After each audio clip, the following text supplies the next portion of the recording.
ভারতের প্রথম বেসরকারি ট্রেন তেজস এক্সপ্রেস প্রথম মাসেই 70 লক্ষ টাকার চমকপ্রদ লাভ। ভারতের রেল পরিষেবায় বেসরকারি বিনিয়োগের পথে বড় পদক্ষেপ ছিল তেজস এক্সপ্রেসের সূচনা। Indian railway catering and tourism কর্পোরেশনের পরিচালনায় দিল্লি থেকে লখনৌ রুটে চলা এই ট্রেনই দেশের প্রথম বেসরকারি ট্রেন। আইআরসিটিসি সূত্রে খবর, তেজস এক্সপ্রেস চালুর প্রথম মাসে আয় হয়েছে 3.7 কোটি টাকা, যেখানে ব্যয় হয়েছে 3 কোটি টাকা।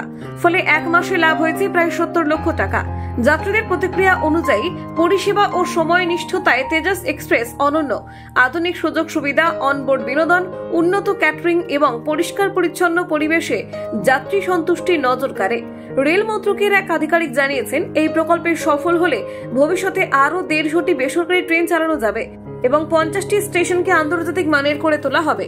তেজস এক্সপ্রেসের সাফল্য প্রমাণ করে বেসরকারি বিনিয়োগে রেলের আধুনিকীকরণ ও যাত্রী সেবা আরো উন্নত করা সম্ভব।